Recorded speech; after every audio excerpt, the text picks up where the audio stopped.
I felt my conscience slip into a quiet place. It almost seemed weird because there was no noise around me. It felt soothing to finally be in a peaceful place. There was no one in this dark place but me. What had I done? Why hadn't I done this before? Why was I afraid to leave the other world? Here I have no worries and no pain. I was told all my life that it was wrong to do what I did. They said that I would be condemned. But then I realized it was my way out. In fact, it was a win win for me. I would get the chance to see my grandmother and my cousin again, and they were all that mattered to me, since my life had gone to complete hell. Who would have thought that I would screw my life up? I went from being a college graduate into the field of pharmaceutical science and working as a pharmaceutical tech to being a fucking murderer informant. I've been wanting to work in the medical field for as long as I can remember, but I ruined my life by stealing prescription drugs from my drug addict ass cousin, which led to a rivalry going bad. Not only that, I fucked around and murdered my ex boyfriend, but in self defense. But who's going to believe that? Especially since I paid someone to discard the body. What has happened to me? Why have I allowed all these things to corrupt my life? I was doing good for myself. But look at me now. I'm a fucking idiot with a target on my back. What are the odds of me getting out of this? Slim. Got an 824 in the bedroom. Need some help. I heard faintly, and then everything went silent. Wow, this place is nice. Everything is so white and clean. It kind of has a feel of a hospital but with no one around. Hello? I said, but no one answered. I traveled down what seemed like a hallway, but there was no floor. It felt like I was floating around in air. Now, how was this possible?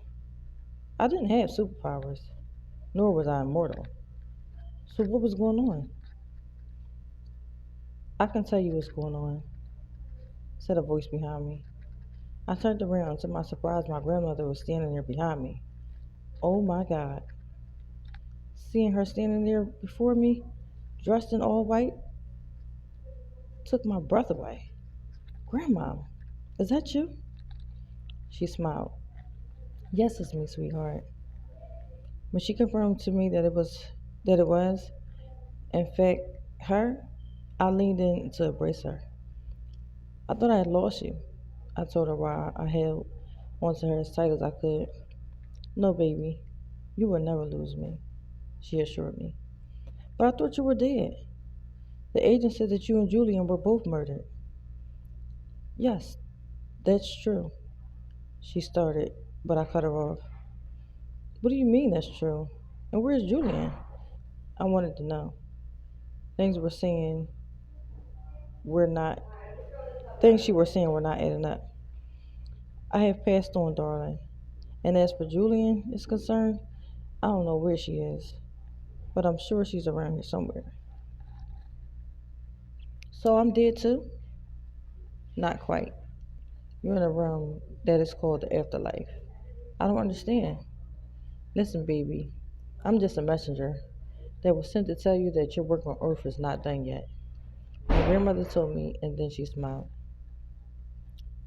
What do you mean that my work on earth isn't done?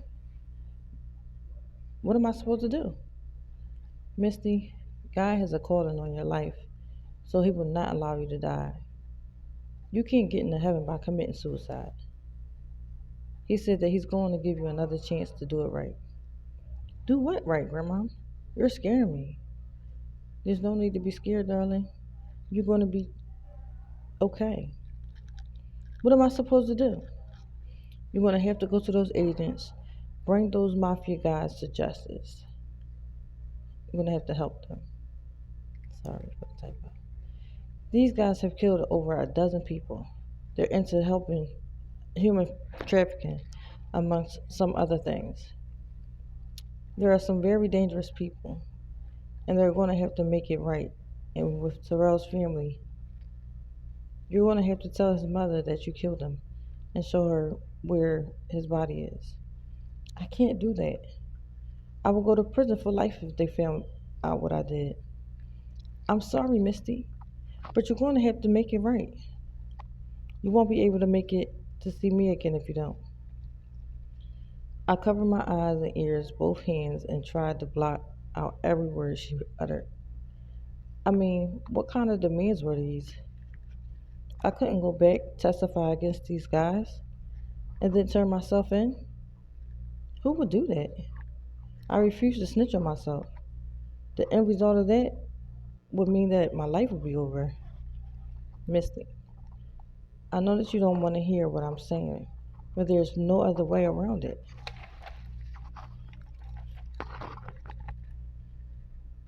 Please let me stay here with you.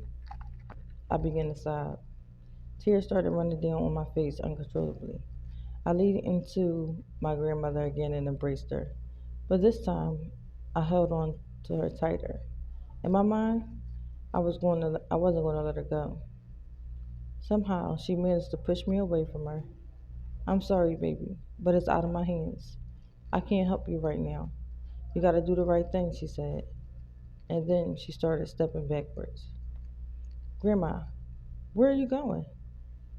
I'm not done talking to you. I have to leave you now, darling. Do as I instructed you, and you will be fine. Also, tell your mother that despite how she felt, I always loved her, she told me. And before I could utter another word, she disappeared into thin air. I stood there with a troubled mind and a broken heart. Here I was standing in the afterlife with my grandmother, hoping to join her, but was told that now wasn't the time. And then to be told that I had to help the agents to take down Ahmed and his family, and revealed it to the cops that I murdered Terrell. I really be committing suicide then. The whole thing was unfathomable. When I tried to piece together my next course of action, I started hearing voices again. I heard a woman say, "We just updated her vitals. She's stable and breathing on her own now. So when will I be able to talk to her?" I heard a male's voice say. "It's all just a waiting game now," the woman continued. "Will she remember what happened?" "Yes, she will." "Okay, great. Thank you for your time." "You're welcome, sir," the woman replied. And then I heard two sets of footsteps. It lasted for a few minutes, and then I didn't hear it anymore. So I opened my eyes slowly to prevent any light from blinding me. Halfway into full focus, it became apparent that I was in a room, but it wasn't the same room I talked to my grandmother in. The room was different. This room looked like a hospital room. In fact, it was a hospital room, and I was hooked to every machine placed around my bed. "Oh no, I'm here, back here alive," I whispered after I opened my eyes completely. Instantly, anxiety consumed my entire body. I didn't want to be here. I wanted to be where my grandmother was. This godforsaken place was nothing short of hell. Bad people live here, and they made sure everyone knew exactly who they were. "What am I going to do? I can't be here," I continued to whisper. My heart became very heavy. "Who are you talking to?" a female voice asked me. I looked into the direction in which the voice came from and realized that a nurse had walked in my hospital room. The woman smiled as she walked towards me, dressed in her scrubs. I was talking to myself. I told her, feeling very sad, that I was lying in the bed alive. "How are you feeling?" she asked me while she stood alongside of my bed. She checked the IV to make sure that it was intact. "I don't want to be here," I got up the nerve to say. "You mean here in the hospital?" she questioned me again. I figured there was a test question, a suicidal test question. "No, I mean here, on this freaking earth," I boldly replied. "Why don't you want to be here?" Her questions kept coming. "Because there's nothing left on this earth that I want to live for. My grandmother's gone, and so is my cousin. I want to be in heaven with them."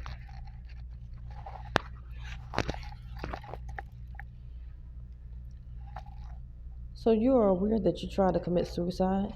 I was trying to commit suicide. I was only trying to exchange, I mean, I wasn't trying to commit suicide. I was only trying to exchange my life with my mother's. Well, I'm sorry to hear that.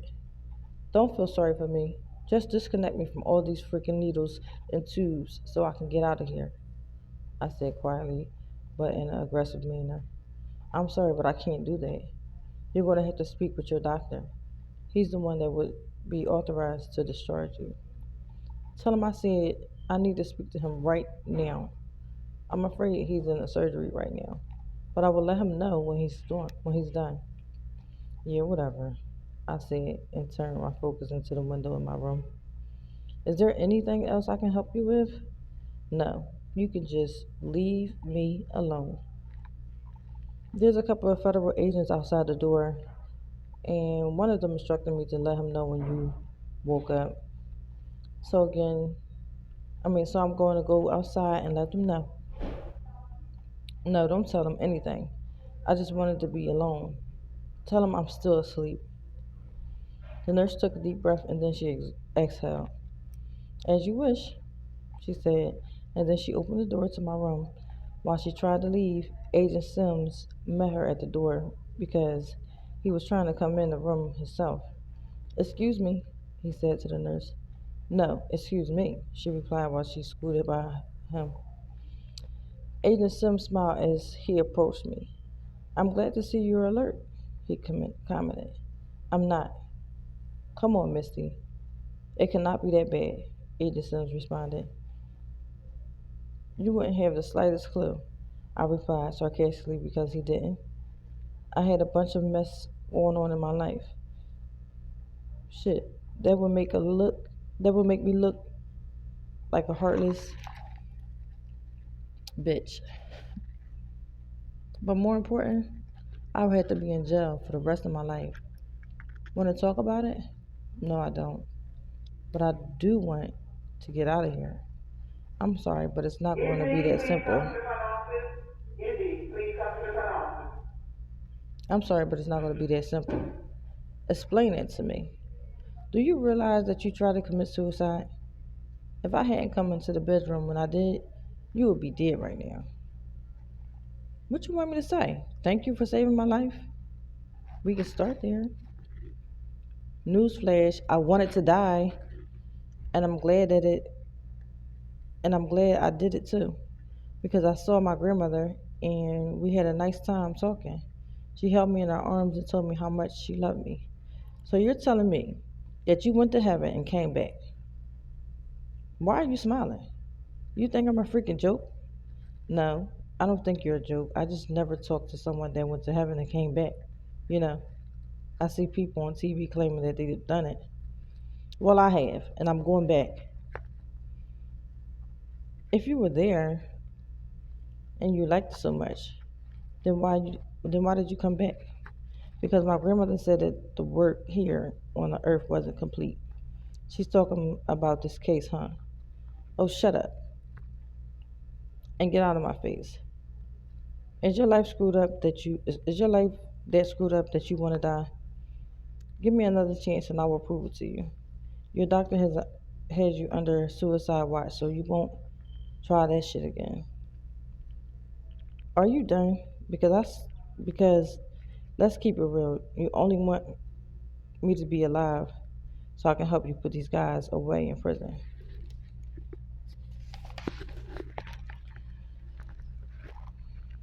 You're a very smart girl. So this is funny to you. You're holding me hostage so I can testify against Ahmed and the rest of his family. This isn't just about putting Ahmed and his family behind bars. Remember you're getting a get out of jail free card. Are you kidding me, right? You think that you're going to make me you're doing me a favor by testifying against those people? Do you know that I lost my grandmother and cousin behind this bullshit? I spent the volume on the voice of my voice got louder. If you would have kept your hands clean and never taken any prescription drugs from the pharmacy, then we wouldn't be having this conversation. You know that. Fuck you. I know that. Fuck you. Fuck you and the boat you came up, got off of. Agent Sims chuckled. Don't get upset. I'm not healthy. And besides, I don't want to be. Yeah, don't get upset. I'm not healthy. And besides, I don't want to be the reason why you try to commit suicide again. I will be able to look myself in the mirror anymore. You're so fucking phony. What gave you that idea? Will I be free to go on with my life after this case is over? That depends on if you go into witness protection. Well, let me be the first to tell you that I won't need you guys' protection. I'm going to move so far away, it will take one of those drones in space to find me. Are you sure you want to do that? Those guys have ties to contract killers all over the world. Agent Sims warned me. I'm going to be fine, thank you. I assured him. Has the doctor said when I would be released? I changed the subject. No, he hasn't. I believe he wants you to speak with him in a psychiatric before he can make a medical prognosis. Fuck a prognosis. I'm fine and I'm ready to get out of here. I'm sure you are, Misty. But you have a protocol here. So you say commented, and then I turn my focus back toward the window in the room. Looking outside at the birds flying back and forth was more entertaining than Agent Sims. All he wanted to do was talk about testimony for the case. He couldn't care less about anything.